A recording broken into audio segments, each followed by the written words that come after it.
ขอเจริญพรท่านสาธุชนผู้ใฝ่ธรรมทุกท่านวันนี้เป็นวันที่16กันยายนพุทธศักราช2500ขอไปวันที่16กุมภาพันธ์โดดทีละตั้ง9 เดือนวันนี้เป็นวันที่16กุมภาพันธ์พุทธศักราช2563เป็นรายการธรรมะยามบ่ายซึ่งมีเป็นประจำเพื่อส่งเสริมกิจกรรมของวัดโดยเฉพาะวัดเป็นสถานที่เผยแผ่ธรรมเมื่อใครเข้ามาในวัดก็มีความปรารถนาที่จะฟังธรรมในสมัยโบราณเราก็มีการนัดหมายกันถ้าต้องการฟังธรรมก็ไปวัดในวันพระในวัน8 ค่ำก็จะมีการแสดงธรรมทั้งภาคเช้าภาคบ่ายและภาคค่ำวันนี้ก็เป็นวันพระเล็ก8 ค่ำท่านสาธุชนที่มาก็ตรงกันกับวันอาทิตย์วันนี้เราก็ได้ฟังธรรม2 ครั้งแล้วก็2 รอบการที่วัดพุทธปัญญาได้คงการแสดงธรรมเอาไว้2 รอบหรือถ้าในพรรษาถึง3 รอบต่อ1 วันก็เพื่อที่จะดำรงประเพณีแบบพระพุทธองค์ไว้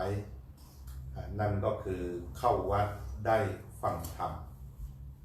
แล้วก็ที่วัดพุทธปัญญาก็ทำให้คำกล่าวนี้เป็นจริงเข้าวัดฟังธรรมอย่างน้อยก็มีโอกาสได้ฟัง1 หรือ 2 ครั้งประการต่อมานั้นการฟังธรรมเกิดขึ้นได้ไม่ง่ายพระพุทธองค์ก็ได้ตรัสเอาไว้ว่าการฟังธรรมเป็นเรื่องยากพระองค์ตรัสเองคำอธิบายของครูบาอาจารย์ที่บอกว่าการฟังธรรมเป็นเรื่องยากก็เพราะว่าบางแห่งบางพื้นที่บางสมัยผู้แสดงธรรมไม่มีหรือว่าไม่มีผู้แสดงธรรมแม้มีผู้ปรารถนาฟังธรรมการฟังธรรมก็เกิดขึ้นไม่ได้ในบางยุคบางสมัยก็มีผู้แสดงธรรมแต่ผู้ฟังธรรมไม่มีผู้ฟังธรรมไม่มีการแสดงธรรมก็เกิดขึ้นไม่ได้ในบางยุคบางสมัยไม่มีทั้งผู้แสดงธรรมและก็ไม่มีผู้ฟังธรรมนั่นท่านก็กล่าวไว้ในตำราโบราณว่าต่อไปพอล่วง 5,000 ปีสิ่งเหล่านี้ก็จะหมดไปคือผู้แสดงธรรมก็จะไม่มีผู้ที่ฟังธรรมก็จะไม่มีหรือผู้ที่จะได้ยินชื่อว่าพุทธังธัมมังสังฆังสรณังคัจฉามิก็จะไม่มีในช่วงนั้นเรียกว่าเป็นช่วงว่างจากพุทธกาลไปแล้วทีนี้ถ้าหากว่ามองถึงคำโบราณได้กล่าวพวกเราก็ถือว่าโชคดีที่ได้เกิดมาในกึ่งพุทธกาลทั้งผู้แสดงธรรมทั้งผู้ฟังขณะนี้ถึงอายุจะมากเท่าไหร่แต่ก็เลยกึ่งพุทธกาลถอยหลังไปไม่กี่ปีแล้วก็พวกเราพระที่นั่งอยู่ก็เลยกึ่งพุทธกาลมานิดหน่อยหากมองดูก็ถือว่าเหมือนเป็นโอกาสทองกล่าวคือความพร้อมหลังพุทธกาลนั้นหลังกึ่งพุทธกาลนั้นมีสูงเช่นถ้าเราเกิดตั้งแต่2475หรือ2430การจะได้อ่านพระไตรปิฎกสักครั้งหนึ่งต้องเรียนบาลีเองเช่นหลวงพ่อพุทธทาสท่านจะต้องแปลเองเข้าไปหาพระบาลีเองแปลเองถอดความเองและพระผู้ใหญ่จำนวนมากเช่นสมเด็จโต ท่านก็เกิดมาตั้งแต่ก่อนกึ่งพุทธกาลเวลาจะอ่านพระไตรปิฎกก็หาได้ยากต้องอ่านเองเก่งไปเลย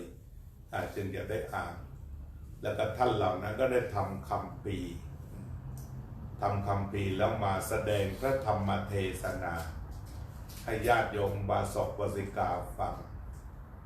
แม้ก่อนกึ่งพุทธกาลจะมีข้อมูลทางธรรมะน้อยแต่ว่าพุทธบริษัทก็ใช้คำเพียงไม่กี่คำสร้างชาติสร้างบ้านสร้างเมืองได้อย่างสวยงามหากเราย้อนกลับไปตั้งแต่รุ่นพ่อขุนรามปีประมาณสักร่วม900 ปีไปแล้วตั้งแต่เริ่มสร้างชาติก็ยังมีธรรมะโดยท่านได้เปิดให้พระมาแสดงธรรมตรงนั้นก็ไม่มีสื่อแต่หลักศิลาจารึกแค่คำ2 คำเช่นว่าปลูกไมตรีอย่ารุร้างสร้างกุศลอย่ารุโรย2 คำนี้ก็ยิ่งใหญ่เป็นร่มเงาพอที่จะทำให้มนุษย์อยู่ร่วมกันอย่างมีความสุขโดยเฉพาะที่ประทับใจคำว่าปลูกไมตรีอย่ารุร้างกล่าวคือว่าทุกขณะจิตถ้าเป็นไปได้ให้มีแต่ความเมตตากรุณาต่อบุคคลอื่นสร้างกุศลอย่ารุโรยสร้างกุศลก็คือภายในจิตใจนั้นถอนความโลภความโกรธความหลงอยู่อย่างสม่ำเสมอไม่ฆ่าสัตว์ไม่ลักทรัพย์ไม่ประพฤติผิดในกามไม่พูดเท็จไม่พูดคำหยาบไม่พูดส่อเสียดไม่พูดเพ้อเจ้ออันนี้เรียกว่าสร้างกุศลอย่ารุโรยเราจะเห็นได้ว่าในทางพระพุทธศาสนานั้นธรรมะได้บอกไว้ว่าทำอย่างไรโดยเห็นนี้เองเราจึงเรียกว่าอยู่ในยุคโชคดีหลังพุทธกาลมาก็มีการแปลพระไตรปิฎกครบถ้วน80 เล่มครั้งแรกเขาก็มีแปล80 เล่มต่อจากนั้นก็ใช้45 เล่มตามเวลาที่พระพุทธองค์ได้ทรงเดินทางเผยแผ่พระพุทธศาสนาครั้งแรกก็ทำเท่ากับอายุพระพุทธองค์80 เล่มแต่คราวหลังก็เหลือ45 เล่มเป็นพระไตรปิฎกเหมือนกันก็ถือว่าเราเกิดมาในยุคที่ง่ายขึ้นที่จะเข้าถึงธรรมแล้วก็เริ่มกว้างขวางมากขึ้นแล้วก็ประมาณ20 ปีที่ผ่านมาพระธรรมก็กระจายกันไปในรูปแบบของ YouTube ในรูปแบบของอินเทอร์เน็ตแล้วก็10 ปีเต็มมานี้ก็เป็น Facebook เพราะอาตมาก็เริ่มเปิด Facebook ปี10นี่ก็มาเร็วเชียวครบ10 ปีแล้วนี่ก็คือเรื่องของคำว่าการฟังธรรมเป็นเรื่องยากที่พระพุทธองค์ตรัสแต่ว่าถ้าเป็นผู้ใฝ่ธรรมการหาธรรมก็เริ่มง่ายขึ้นตามลำดับเริ่มมีข้อจำกัดน้อยลงตามลำดับมีความกว้างขวางขึ้นตามลำดับทีนี้เมื่อเกิดการฟังธรรมง่ายขึ้นดีขึ้นผู้เข้าถึงธรรมก็มีมากขึ้นโอกาสที่จะสร้างสันติภาพสันติสุขในใจก็มีมากขึ้นนี่ที่ว่าถ้าเราใช้โอกาสทองหลังกึ่งพุทธกาลโอกาสทองของธรรมก็ว่าได้แต่ขณะเดียวกันแนวความคิดของบางคนก็เรียกว่าง่ายขึ้นเช่นเริ่มมีหลายคนบอกว่าต่อไปนี้ไม่ต้องไปวัดกันแล้วเพราะว่าเราสงสัยอะไรก็เข้า YouTube ก็มีหลายคนเริ่มบอกลาวัดแล้วต่อไปนี้ก็เห็นแหล่งธรรมเรียบร้อยไปแล้วอันนี้ก็เป็นเรื่องธรรมดา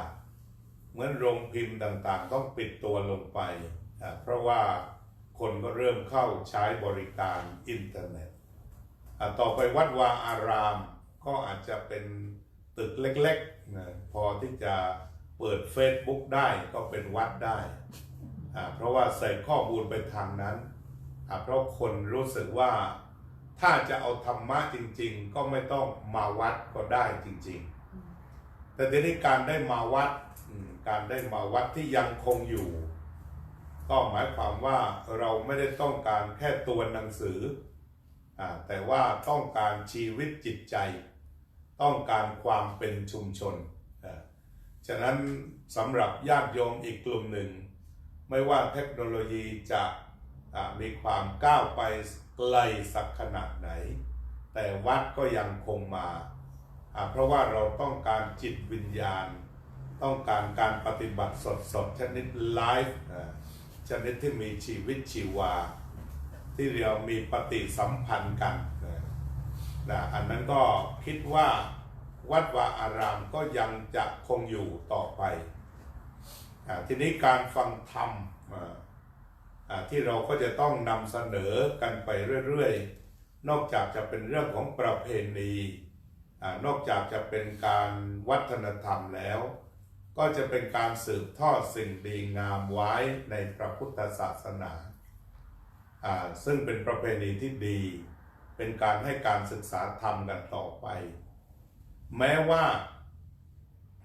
การแสดงธรรมเป็นเรื่องยากเพราะว่าผู้แสดงก็หาได้ยากผู้ฟังก็หาได้ยากความยากที่ลึกล้ำก็คือจะหาญาติโยมที่ฟังเทศทนเหมือนวัดพุทธปัญญาก็หาได้ไม่ง่ายแล้วในอเมริกานี้หรือในโลกนี้ที่มาฟังกันหน้าเดิมๆเนี่ย17 ปีเนี่ยก็ถือว่าเก่งมากคือมีความอดทนและกับพระที่จะแสดงธรรมกับคนประมาณนี้ได้17 ปีก็หาได้ยากเหมือนกันเพราะว่าบางคราวพระที่แสดงธรรมนั้นท่านต้องบริงอารมณ์เหมือนกันบางองค์นี่ถ้าว่าโยม10-20 คนเรียกว่าไม่มีอารมณ์เทศเหมือนกันคือพระก็มีปัญหาในตัวเองเหมือนกันหรือว่าเห็นญาติโยม10 คนหลับไป7อะไรทำนองนี้ท่านก็ชักจะไม่ค่อยให้เกิดแล้วก็มีหากเราเซอร์เวย์ไปทั่วอเมริกาหรือว่าทั่วประเทศบ้านเราก็จะมีอาการแบบนี้และสุดท้ายพระก็สรุปง่ายๆว่าถ้ามีน้อยก็ไม่ต้องเทศนะแล้วก็สรุปกันแบบนี้ทุกวันสุดท้ายมันก็ค่อยห่างหายไปฉะนั้นการที่ญาติโยมมาทำวัดมาสวดมนต์มา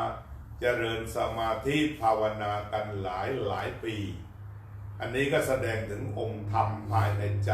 ที่มีความเจริญรุ่งเรืองของท่านสาธุชนซึ่งเรียกว่าเบ่งบานไปตามลำดับโดยเพราะความอดทนการรวมตัวกันที่วัดก็ถือว่ามากไปกว่าการมาหาตัวความรู้บำรุงสมอง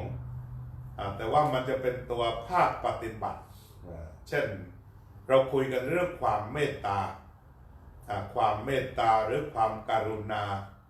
โดยเฉพาะในช่วงฤดูหรือสัปดาห์วาเลนไทน์ดังที่เพิ่งมานี้บางทีเราก็อาจจะ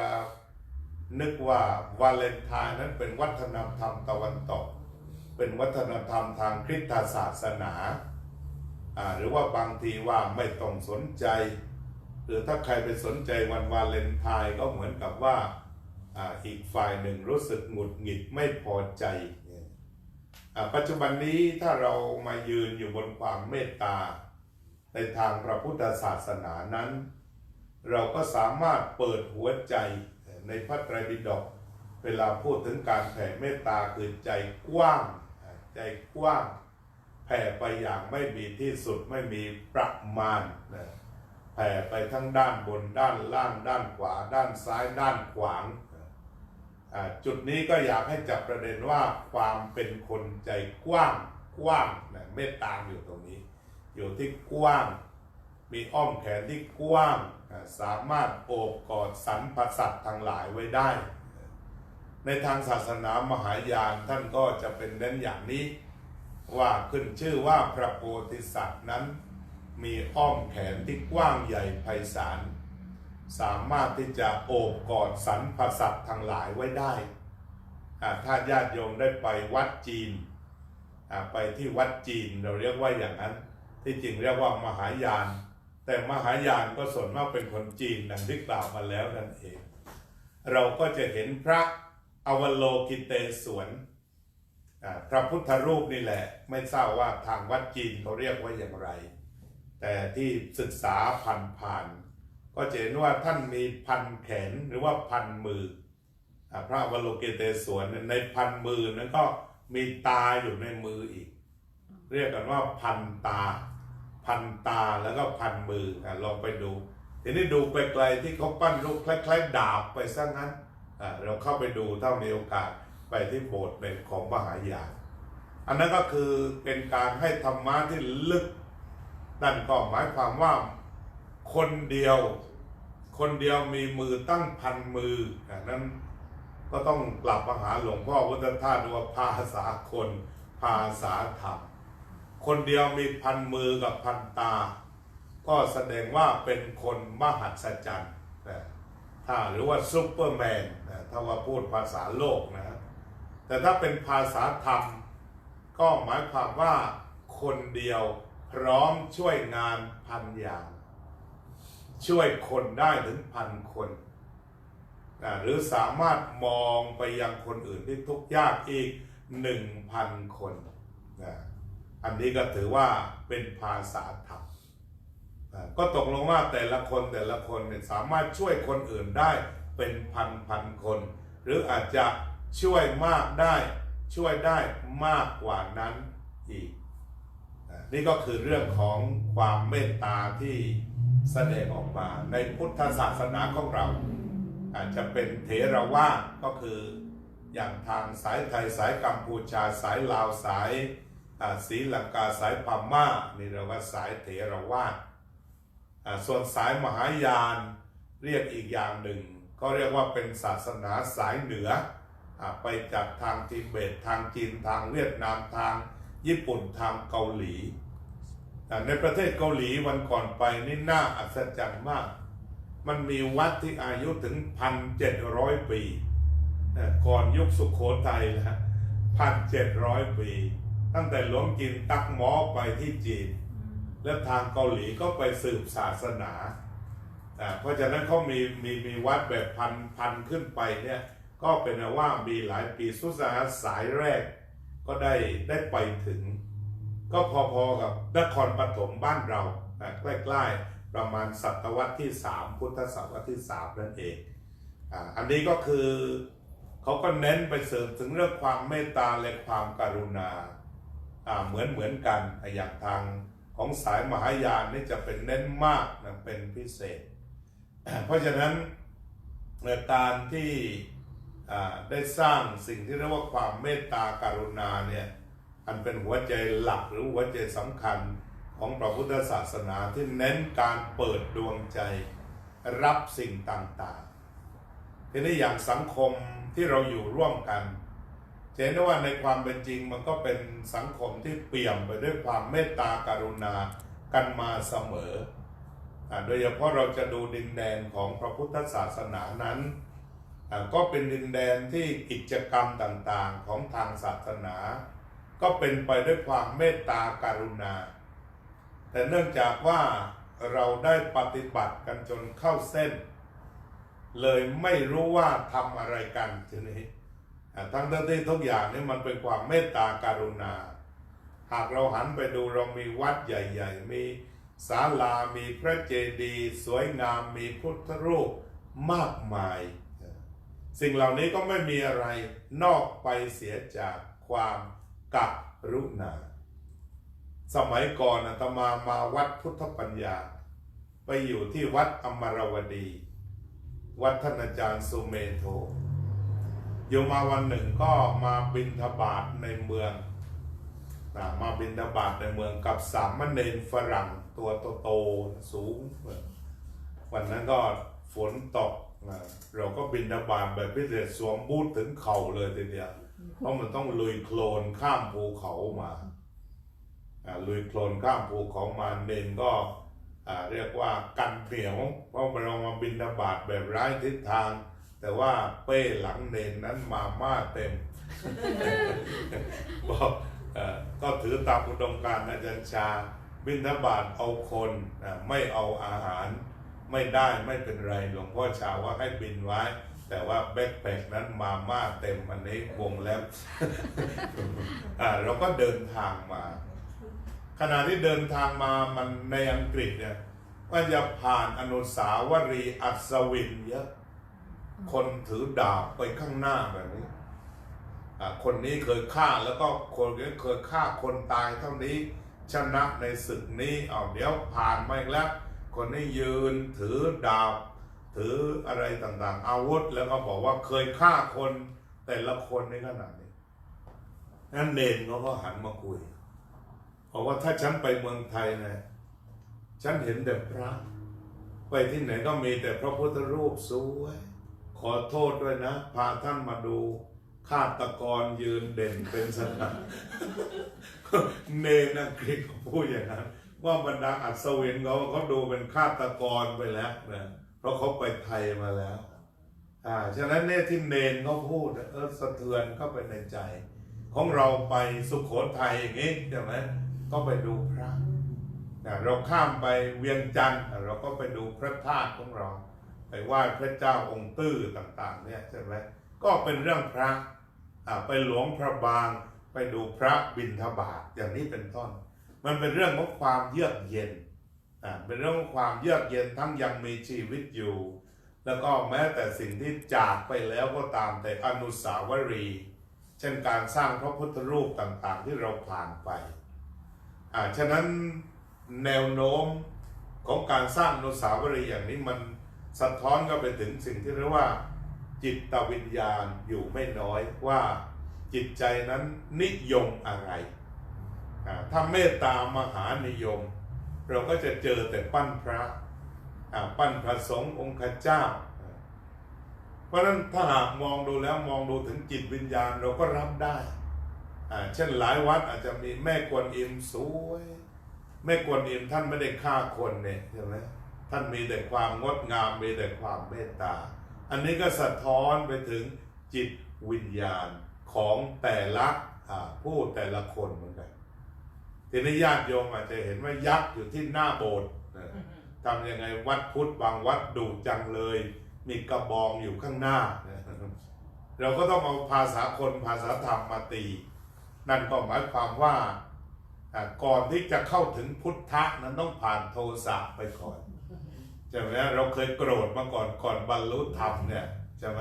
เพราะนั้นเคยเป็นยักษ์มาก่อนแต่เบื้องหลังยักษ์นั้นมีพุทธะใช่ไหมที่เขาบอกปากร้ายใจดีเคยได้ยินไหมแต่ปากร้ายนี่เนี่ยข้างหน้าโบสถ์เป็นยักษ์ต้องไปให้ถึงหลังโบสถ์จะได้ไหว้พระแต่ยังไงก็ตามก็อย่ากัดซะตั้งแต่หน้าโบสถ์เดี๋ยวคนจะเข้าไปไม่ถึงหลังโบสถ์เพราะฉะนั้นก็ภาพปั้นวรรณกรรมเรื่องราวต่างๆเราก็จะเห็นว่าก็สะท้อนออกมาจากเรื่องทางจิตทางวิญญาณทีนี้สัปดาห์แห่งความรักที่ผ่านไปถ้าเราเปิดใจกว้างๆรับคอนเซ็ปต์ของสิ่งที่เรียกว่าความรักก็คือไม่ว่ามีความรักณจุดใดแม้แต่ว่าการพลัดพรากจากรักมันเป็นทุกข์ก็จริงแต่ว่าขณะรักเนี่ยดีสงบร่มเย็นมั่นใจเช่นเราเดินไปในดินแดนใดที่เราได้ทราบว่าดินแดนนี้มีเมตตาพอเข้าไปถึงเราก็แผ่เมตตาทั้งกายทั้งวาจาทั้งใจถ้าเราได้พบดินแดนที่เขาปฏิบัติต่อเราเช่นนี้เราก็รู้สึกว่าเกิดความมั่นใจเกิดความสบายใจ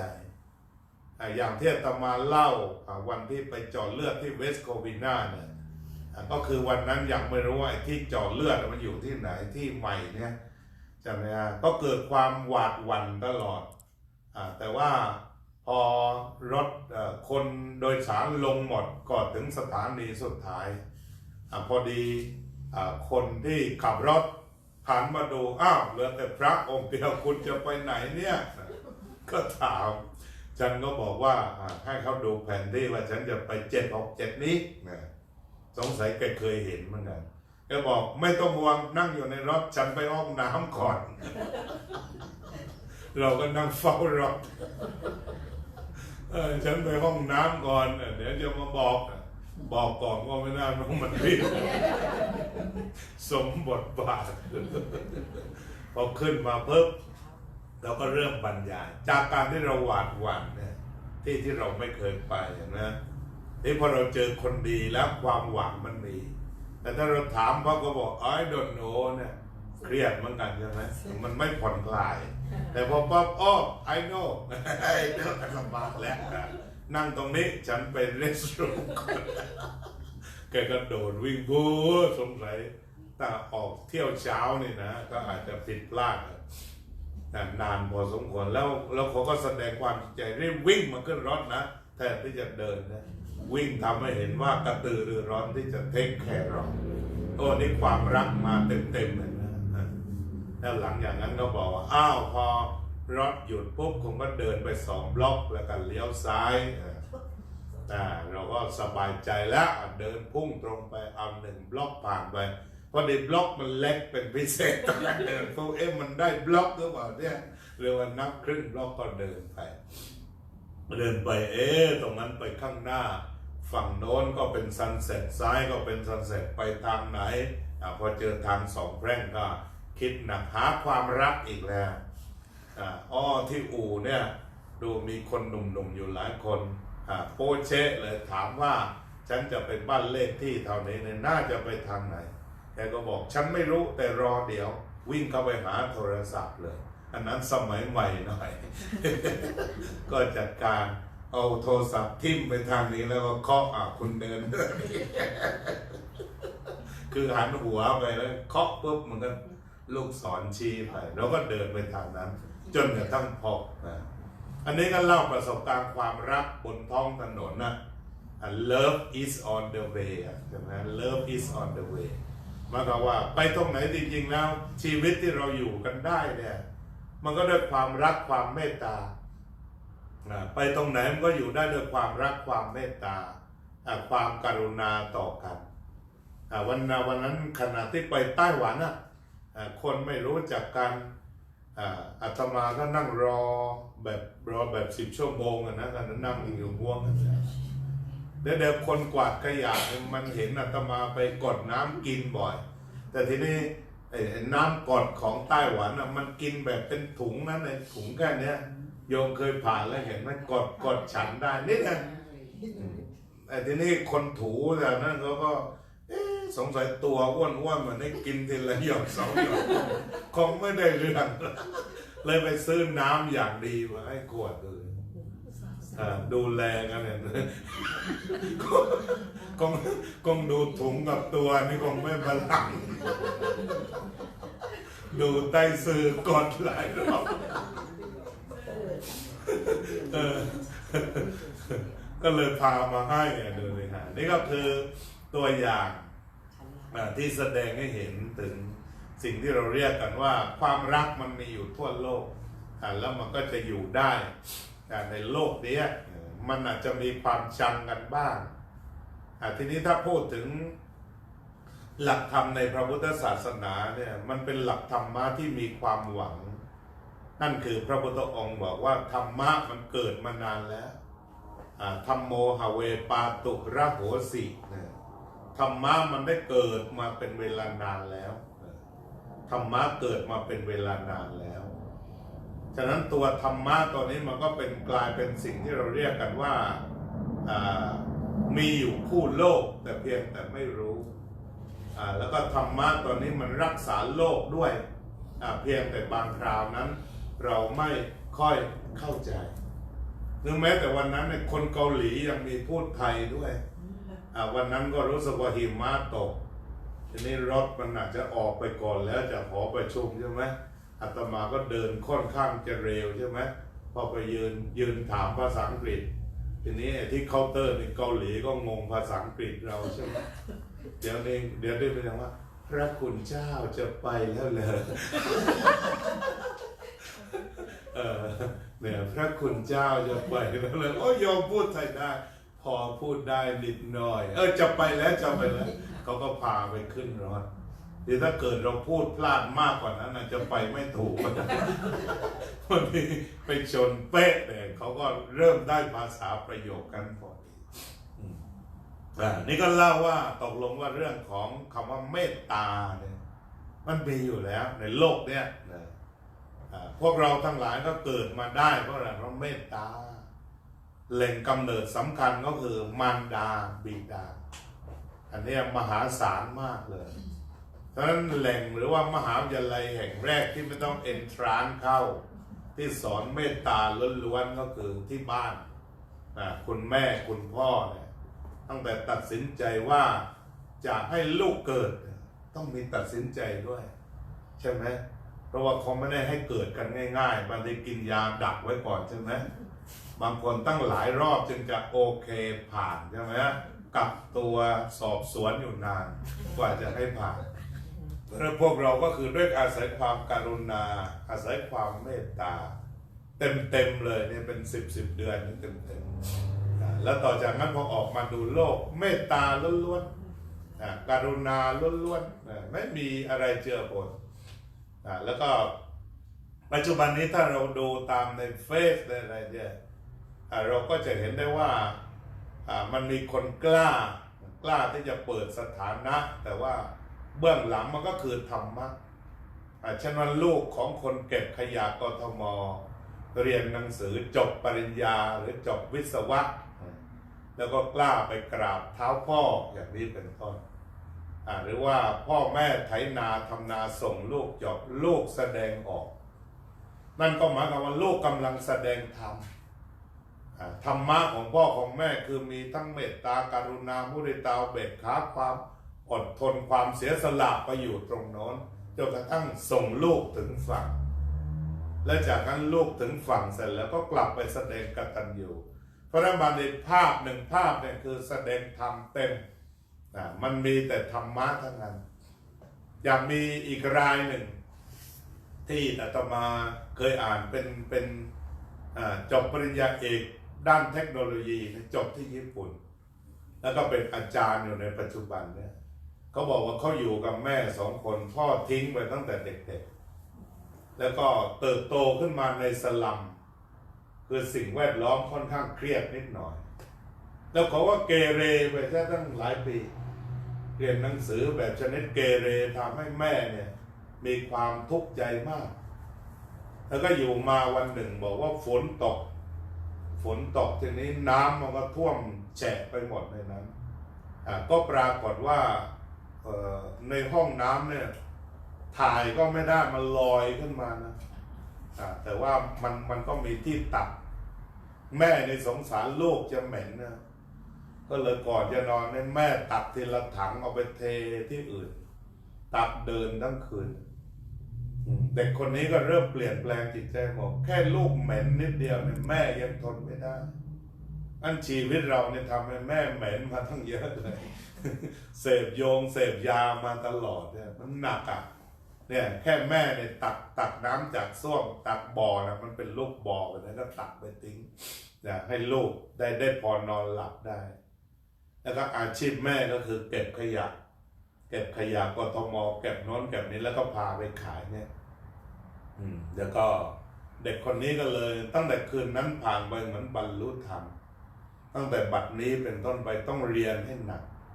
ต้องช่วยแม่ก็ช่วยแม่ลงไปช่วยเลยก็คือช่วยเก็บขยะหาขยะได้มาอีกเท่าตัวเพราะนั้นเรียนม.4 ม.5 ม.6 เนี่ยแล้วก็ไปเรียนสายอาชีพก็เนื่องจากเป็นเด็กที่ตั้งใจสูงเรียนเก่งตั้งแต่บัดนั้น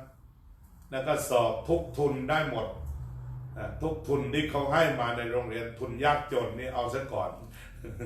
แล้วก็ต่อไปทุนเรียนดีดับเบิลเลย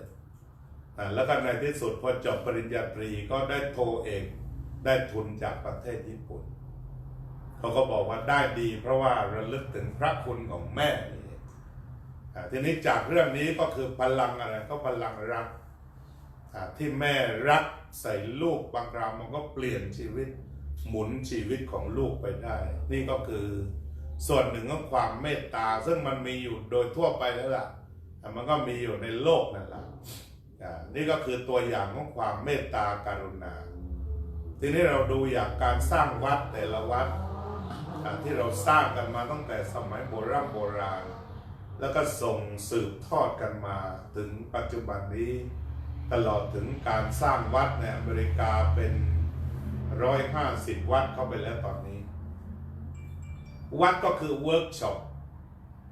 แห่งความเมตตาแห่งความกรุณาที่ชุมชนจะพึงมีต่อกันหรือว่าวัดทางบ้านเราทางเอเชียทางเซาท์อีสต์เอเชียเราก็จะเห็นว่าเรามีบ้านแล้วก็ล้อมไปด้วยวัดเรามีวัดแล้วก็ล้อมไปด้วยบ้าน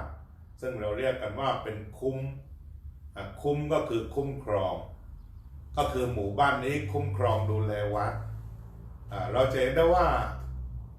การที่วัดหนึ่งจะอยู่ได้แต่โบราณกาลมาต้องให้ทุกอย่างให้ลูกไปบวชเสียสละกันด้วยก็มาจากหมู่บ้านนั้นแล้วก็ทรัพย์สินของวัดเนี่ยจะไม่เป็นส่วนบุคคลอันนี้คือสังฆทานก็คือเป็นของส่วนรวมแล้วก็เสียสละลูกหลานเข้าไปดูเข้าไปอยู่แล้วก็บางวัฒนธรรมนี้โยมผู้หญิงจะบวชเยอะอย่างวัฒนธรรมทางเขมรก็จะพออายุมากขึ้นก็จะบวชชีไปวัดกันแล้วนะโดยส่วนใหญ่ก็เรียกว่าวัฒนธรรมเหล่านี้เป็นวัฒนธรรมเย็นก็เข้ามาดูแลวัดวาอารามกันสิ่งเหล่านี้หัวใจลึกล้ำที่เสียสละก็คือมีความรักต่อวัดต่อศาสนาต่อพระรัตนตรัยเพราะรักความเสียสละก็เกิดขึ้นเมื่อเดินทางมาอยู่ต่างแดนต่างถิ่นก็คือดินแดนที่ไม่มีพระพุทธศาสนาที่ค่อนข้างจะยากเย็นที่อาตมาเห็นพระที่วัดอุโมงค์ไปสร้างวัดที่เกาหลีก็มีศรัทธาท่านเยอะเหมือนกันท่านสร้างมา2 ปีแล้วก็พอจะใช้ได้ก็เป็นศูนย์รวมของประชาชนคนใช้แรงงานต่างๆที่ไปทำงานที่โน่นโดยส่วนใหญ่แต่ก็ถือว่าเป็นส่วนหนึ่งที่เราจะต้องเพิ่มพูนทางจิตวิญญาณอันการเกิดวัดในประเทศสหรัฐอเมริกาก็เหมือนกันในฝรั่งเศสในอังกฤษหรือที่ใดก็ตามความจริงแล้วเป้าหมายหลักก็คือเป็นการเติมเต็มในเรื่องของทางจิตใจเพราะว่าเรื่องมันสมองเรื่องร่างกายญาติโยมที่บุกมาอเมริกาเก่งกันหมดเรียกว่าพอตัวหรือว่าเป็นหนึ่งมาทำงานสร้างรากสร้างฐานในด้านจิตใจฉะนั้นที่ว่ามีพระศาสนาด้วยตอนนี้ก็เป็นเรื่องทางจิตใจแต่การสร้างเนื้อสร้างตัวสร้างเศรษฐกิจเป็นเรื่องกายเรื่องสมองซึ่งเป็นเลิศด้วยกันทั้งนั้นฉะนั้นการเกิดขึ้นการขยายตัวของศาสนาก็เป็นเรื่องของจิตใจที่สำคัญที่สุดก็คือของเรื่องเมตตาเพราะเกิดความเมตตาก็เกิดความเสียสละขึ้นมาแม้ว่าปัจจุบันนี้ทางสิ่งที่เราเรียกกันว่าสื่อต่างๆจะช่วยให้เราเข้าใจศาสนาได้เยอะเรื่องของครูบาอาจารย์เก่งๆถูกนำมาใส่ไว้ใน Facebook ใน YouTube มากมายแต่ว่าวัดของเราก็ยังเกิดขึ้นเพราะเนื่องมาจากว่าเป็นการสร้างชุมชนด้วยหัวใจได้พบได้เห็นได้พบปะสังสรรค์กันอันเป็นส่วนหนึ่งในชีวิตของมนุษย์ที่จะต้องมีปฏิสัมพันธ์ต่อกันแล้วก็สังคมจะอยู่เย็นเป็นสุขก็ดังที่พระพุทธเจ้าท่านสอนเอาไว้ว่าถ้าเรามี5 ข้อนี่แหละไม่มีใครมาทำลายได้สังคม1มีเมตตากายกรรมก็คือมีความเมตตาต่อกันช่วยเหลือเกื้อกูลเอื้อเฟื้อต่อกันทำงานด้วยกันนี่เมตตากายกรรมแสดงออกต่อกันใบหน้ายิ้มแย้มแจ่มใสมองหน้ากันแบบเต็มช่วยเหลือเอื้อเฟื้อทุกสิ่งทุกประการเมตตากายกรรมเมตตาวจีกรรมเมตตาวจีกรรมการที่เรามาอยู่1 วัดในอเมริกากับ1 วัดของแต่ละตำบลในประเทศไทยความสลับซับซ้อนต่างกัน1 วัดในสหรัฐอเมริกา มีคนมาจาก70 กว่าจังหวัดหรืออีกหลายประเทศนั่นก็หมายความว่าจะต้องมีวัฒนธรรมมีที่มามีค่านิยมมีความคิดส่วนตัวหลากหลายแต่เมื่อเรามาอยู่ร่วมกันการแชร์กันก็เป็นเรื่องที่มีความสำคัญการแชร์การแคร์การ respect ที่บอกในการแชร์ก็คือมาร่วมวัฒนธรรมกันคือผสมผสานหาตัวกลางให้ลงยกตัวอย่างเช่นในเดือน10ที่เรากำลังแชร์กันอยู่ 2-3 ปีที่ผ่านมาที่ได้ทำเกี่ยวกับเรื่องบรรพบุรุษเนี่ยก็ค่อนข้างจะลงตัวนี่คือเราหาจุดร่วมให้ได้แล้วก็มาแชร์กันว่าใช่เราต่างคนต่างคิดถึงผู้ล่วงลับไปแล้วหาวันสักวันหนึ่งแล้วเราก็หาวันกันได้ก็สามารถร่วมกันได้เราจะมีกันสักอย่างหนึ่งแม้ว่าเราจะแตกต่างกันอย่างมากแต่รวมกันได้เรียกว่าหาจุดร่วมกันอันนี้คือลักษณะสำคัญทางสังคมที่จะไปด้วยกันแต่บนพื้นฐานของความเมตตากายกรรมเมตตาวจีกรรมการสื่อสารต่อกันเพราะว่าการสื่อสารต่อกันเป็นไปอย่างถูกต้อง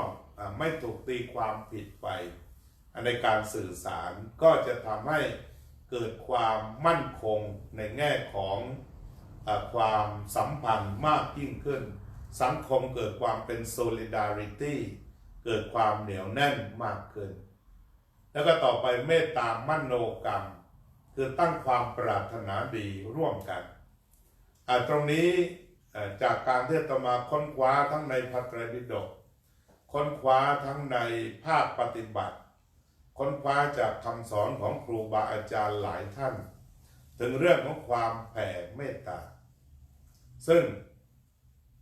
อย่างที่พระพุทธเจ้าเป็นต้นแบบเป็นตัวตั้งให้ตั้งฐานไว้ก่อนว่า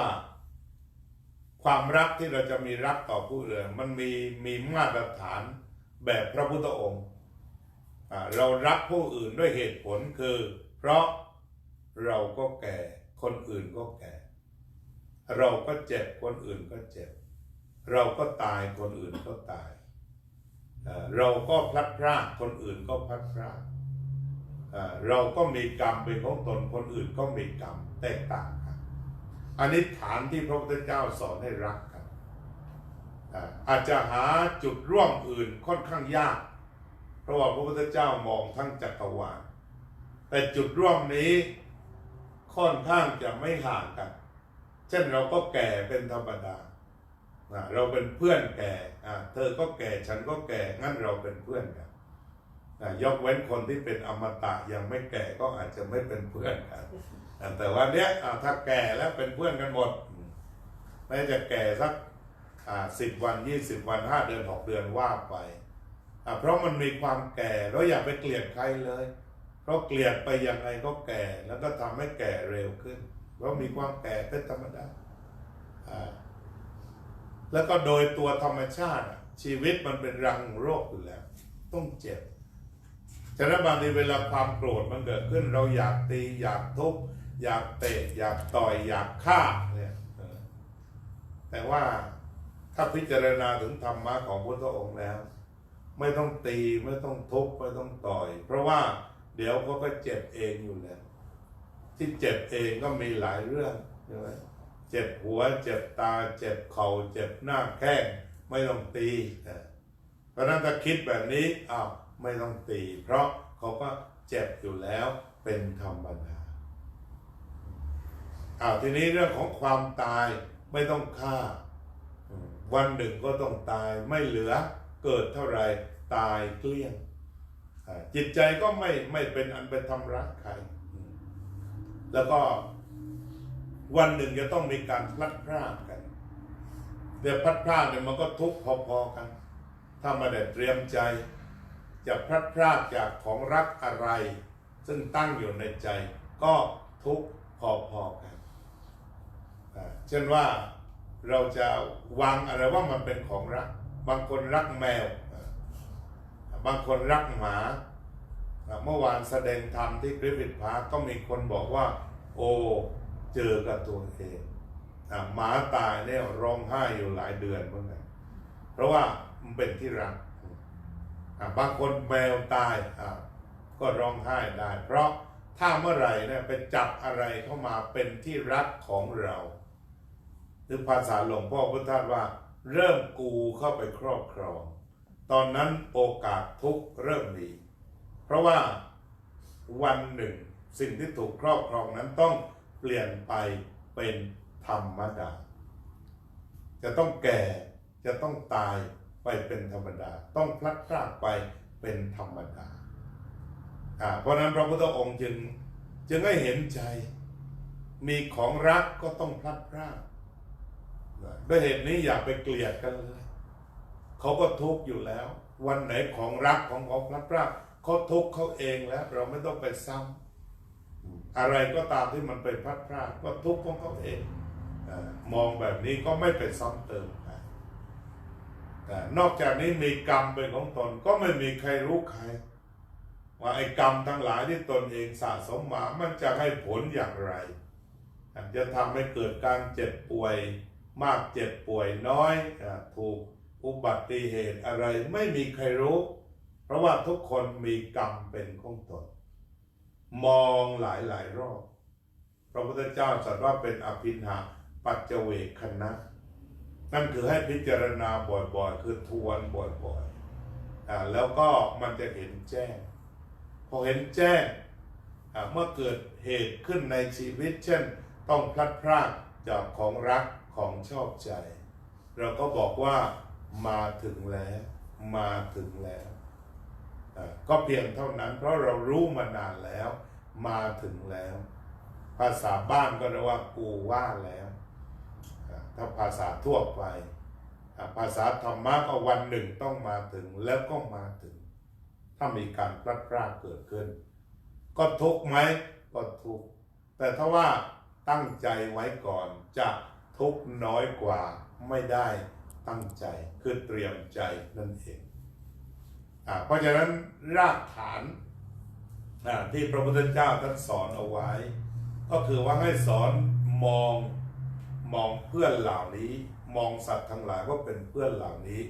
แล้วไม่ไปทำร้ายใครไม่ไปทำร้ายต่อกันไม่ไป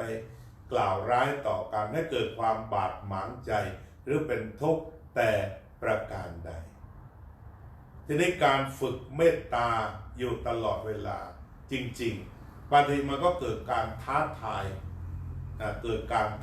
ายว่า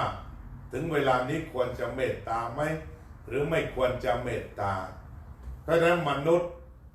แม้ในศาสนาคริสต์จะสอนเรื่องความรักไว้เต็มที่ก็ตามเหมือนกันแต่บางคราวพอถึงเวลาถูกท้าทายว่าจะเอาแบบรักหรือแบบไม่รักเรามักจะตัดสินใจเอาแบบไม่รักดีกว่า คือใช้ความรุนแรงระหว่างเจรจา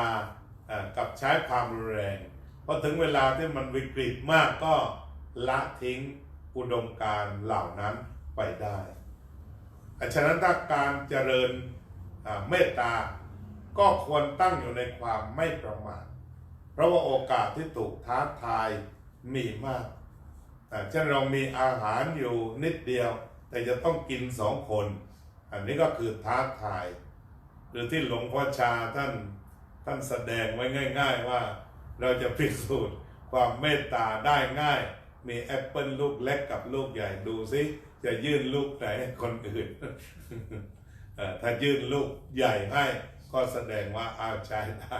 ถ้ายื่นลูกเล็กเราเอาลูกใหญ่แสดงว่าเรามีความรักน้อยไปอันนี้ท่านให้พิสูจน์เราเองในขณะนั้น ฉะนั้นทุกคนก็มีความเมตตาอยู่เป็นพื้นฐานแต่ว่ามันต้องเติมขึ้นไปเรื่อยๆถ้ายิ่งเราอยู่ด้วยความเมตตาตลอดจิตใจก็จะไม่เครียดนั่นส่วนหนึ่งเพราะว่าเป็นการเติมเต็มให้แก่กันและกันทุกครั้งฉะนั้น2 รอบต่อ1 วันเช่นเราตื่นเช้าขึ้นมาก็แผ่เมตตาก่อนแล้วก็หลับตาลงก็แผ่เมตตานอกนั้นบนเส้นทางหรือบนกิจกรรมต่างๆที่เราทำอยู่ มีอะไรที่จะแผ่เมตตาให้คนอื่นได้ก็ทำไปนั่นคือคะแนนทั้งหมดที่จะเติมเต็มในชีวิตของเราเห็นสัตว์ช่วยสัตว์เห็นคนช่วยคนหรือบางทีที่เราช่วยกันเป็นองค์กรเนี่ยอาตมาก็ต้องขอบคุณทุกๆคนที่ได้ขอความกรุณากันอีกส่วนหนึ่งตั้งแต่กลับมาจากเมืองไทยที่ว่าจะหาปัจจัยไปช่วยน้องๆสมาคมคนตาบอดภาคใต้ที่เขากำลังจะสร้างตึกศูนย์บริการซึ่งจะเน้นไปในด้านการฝึกวิชาชีพของผู้พิการทางสายตาเขาก็บอกว่าเขาจะสร้างตึกราคา5,200,000 บาทวันนั้นพระอาจารย์ก็รับปากว่าให้เธอหา5 ล้านกันแล้วกันอาจารย์จะหาให้200,000ก็บอกเขาอย่างนั้นบอกกับคนที่เป็นหัวเรี่ยวหัวแรงแล้วก็บอกว่าเดือนมีนาหลวงพ่อจะมาเยี่ยมอีกครั้งหนึ่งก็กำหนดวันที่8จะนำปัจจัยไปมอบก็ไม่ถึงกับว่าเป็นฟันเรซซิ่งหรือหาทุนอะไรแต่ประการใดเพียงแต่ว่ากระซิบเบาๆกันใครมาต่อมาก็กระซิบไปก็คาดว่า200,000ปุ๊บหยุดก็ถือว่าสบายใจแต่ตอนนี้ก็เลย200,000ไปแล้วเมื่อวานได้ทราบว่าน่าจะก้าวเข้า300,000ก็เรียกว่าอาตมาก็ปลื้มในฐานะที่ญาติโยมในกลุ่มของเราทั้งที่นี่แล้วก็ทั้งกริฟฟิธพาร์คมีเมตตาเหลือเกินคือวัดเราก็เป็นวัดเล็กๆเป็นสถานที่ศึกษาธรรมที่พวกเราเป็นผู้สร้างขึ้นมาเองการที่มานั่งกันทุกบ่ายนี่คือการสร้างที่ญาติโยมยืนขึ้นมาสร้างสรรค์สร้างวัดเป็นที่ฟังธรรมขณะเดียวกันความสามัคคีที่อาตมาเรียกว่าปาฏิหาริย์เสมอคราวนี้ก็ข้าวขั้นปาฏิหาริย์เพราะเราจะเห็นได้ว่าเวลาที่เราจะรวบรวมทุนค่อนข้างจะเป็นก้อนนิดหน่อยเนี่ยถ้าเป็นที่อื่นเขาก็มักจะมีกุศโลบายขายอะไรกันบ้างเล็กๆน้อยๆอะไรต่างๆแต่ทางชาววัดพุทธปัญญานั้นทุกโครงการก็แค่กระซิบ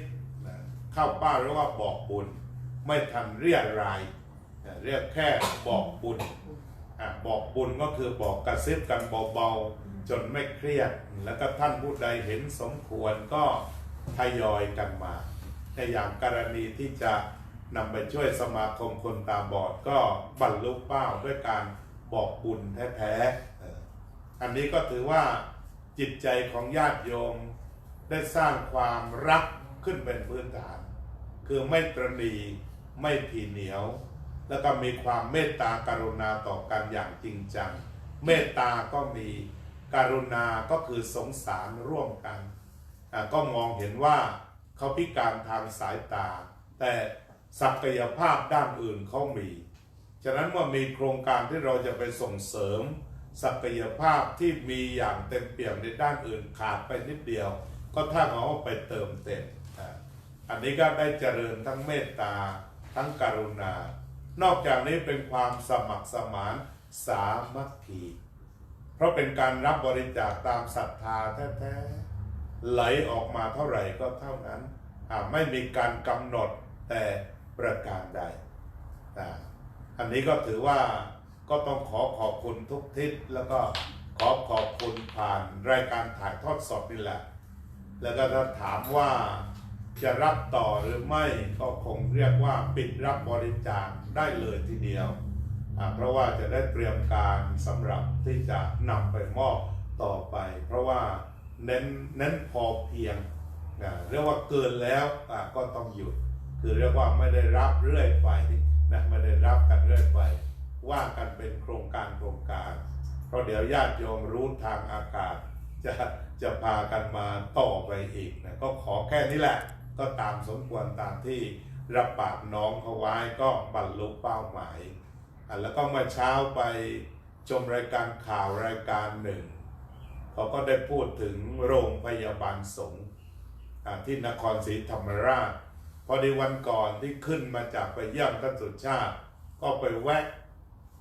วะมันก็มีแค่ห้องพยาบาลสงฆ์ ท่านเจ้าอดีตเจ้าน้ำอำเภอขนอมไปแล้วก็ไปกราบท่านวันนั้น ก็รู้สึกประทับใจในการต้อนรับของพยาบาลในการดูแลพระสงฆ์องค์เจ้าที่มาอาพาธ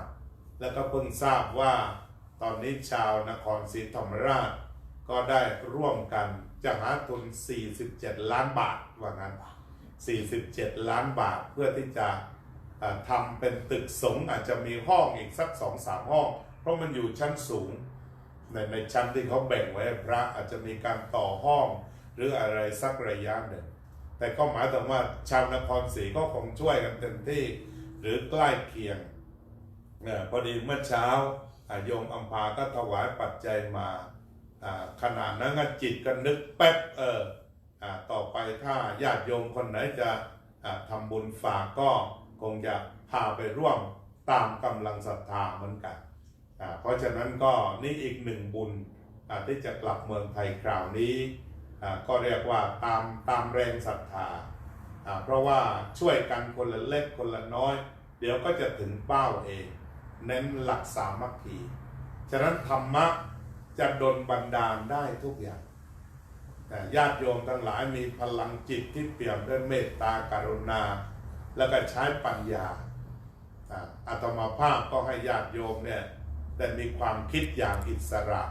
ที่พระพุทธเจ้าตรัสว่าก่อนให้ทานให้วิจัยก่อนแล้วพระตถาคตจะให้การสรรเสริญเพราะฉะนั้นก็โดยภาพรวมอาตมาภาพก็ขอถือโอกาสนี้ขอบคุณ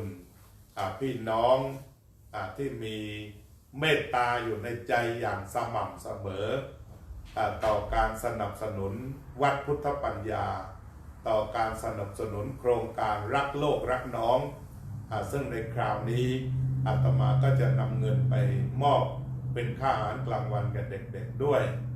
แล้วก็สนับสนุนปัจจัย4ของสงฆ์ที่อยู่ได้สนับสนุนเกี่ยวกับเรื่องของการอยู่ร่วมกันในสังคมสำคัญที่สุดคือสร้างสังคมอุดมสุขสังคมอุดมสติเราก็เจริญสติกันอย่างมากสังคมอุดมปัญญาแล้วก็สุดท้ายปลายทางก็คือสังคมอุดมสุขซึ่งเราสามารถที่จะช่วยกันสร้างได้ด้วยการร่วมมือร่วมแรงร่วมใจแล้วเมื่อเรามีสังคมอุดมสติเรามีสังคมอุดมปัญญาสังคมอุดมสุขก็เป็นสิ่งที่เราทั้งหลายได้รับร่วมกันก็ขออวยพรให้ท่านสาธุชนทั้งหลายผู้ที่มีจิตใจดีงามอยู่ด้วยเมตตาที่เรียกว่าเมตตาวิหารีจงก้าวดำเนินชีวิตไปด้วยเมตตาด้วยสติด้วยปัญญาและก็พบกับความสุขอันอุดมสงบเย็นในร่มธรรมของพระบรมศาสดาตลอดไปเถิด